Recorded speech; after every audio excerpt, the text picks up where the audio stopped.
Got a bunch of these single form thread mills and full thread mills, and a lot of them are marked telling you what the cutting diameter of these things are.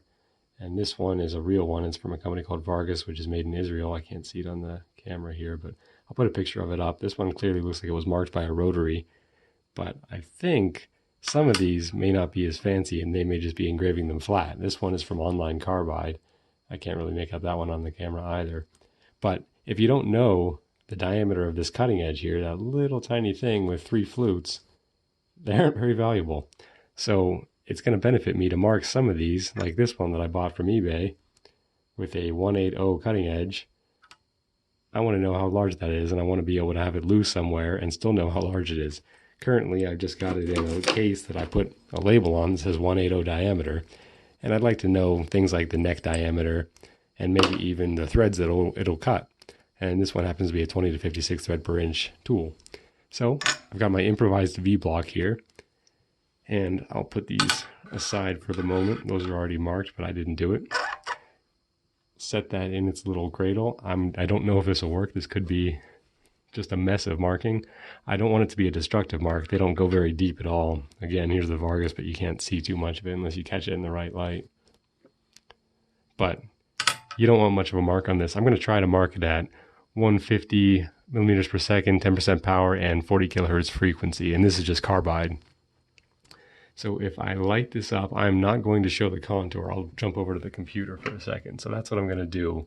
180 diameter, 115 neck, 20 to 56 TPI, and there's the part number. I guess I'm going to include that, but I'm going to be chicken and mark these separately.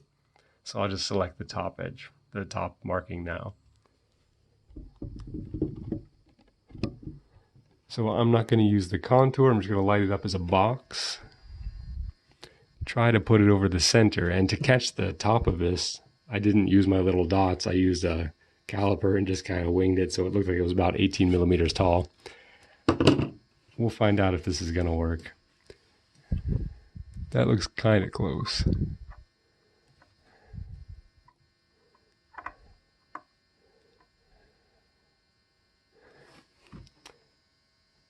Well, let's see what it does. I'm just going to mark it one time. It's going to be a hatch at 0.05 millimeters and 0 and 90 degrees. So let's give it a shot. I guess I need to turn the laser on. Okay, let's try that again.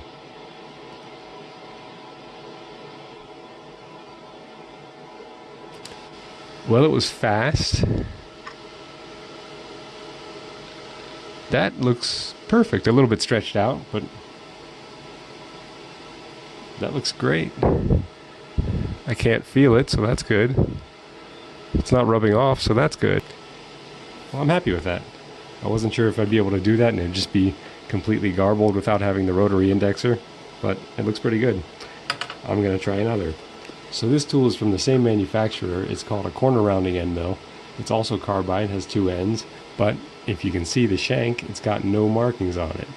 And you also need to know the radius of this little tool so you can actually know what it is and program it correctly for the milling machine. So I wrote it on the case, but if the thing ever gets separated from the case, or if you have it in the tool holder and it gets misplaced, it's kind of hard to measure this. I guess you can put it on a comparator or something and figure out what it is. I don't have one, so that's not too easy of an option for me. So I'm just going to load it right in there. I don't know what the part number is, so I'm going to pause for a second and see if I can find it. I found the part number, and we're going to get a little more aggressive with the text this time. This is going to include a couple of different things. It's going to include the radius. It's going to include that 15 thousandths tip length, because these are actually extended slightly beyond the radius by that amount. And they also have a pilot diameter, which is the diameter of that little tip there. So all of that information is helpful if you have to set up a form tool in CAM software. So I'm still going to mark one line here because I'm not that brave. So let's line it up. I'd like to put it a little more in the center. Yeah, let's try that. I'm going to use the exact same settings as the previous one because I thought that looked pretty good. And let's do it.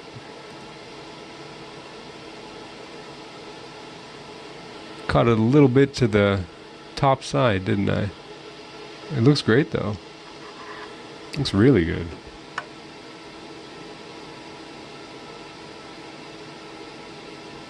And I made that bold this time. That was the only difference in the text. Right below it, I'm going to put the part number. Select that. Light it up. That's not good. Let's try it right there and see if it ends up a little high again.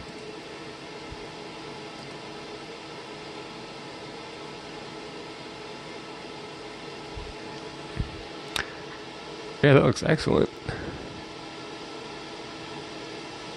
Just making sure it's not so superficial that it rubs off.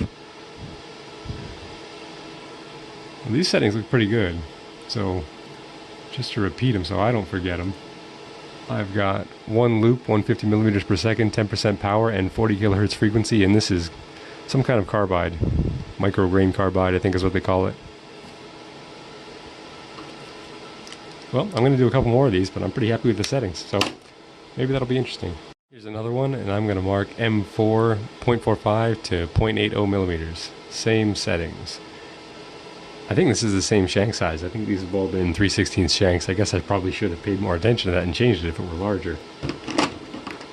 You know what? No, the first one was still 3/16. That's fine. Let's mark it. Well, that's tiny, but that looks good. That looks great. It's going to be a .031 radius tool, same kind of thing. I'm going to mark the part number and the dimensions of the tool, but it is a smaller shank, so I'm going to remeasure. Previously I was at 18 millimeters height, and now I'm right around 17 millimeters, so I'm going to drop this a little bit so I can keep my marking as good as possible. I suspect it wouldn't make that much of a difference though. But I'm going to go right there. And this is a smaller tool, so I may need to, yeah. That's going to fit. Not by much, but I think it'll fit. Let's do it.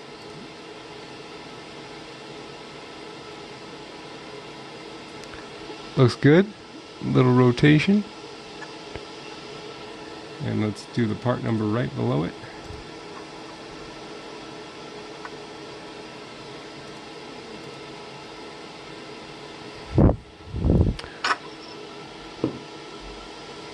Well, barely fit that, but it worked.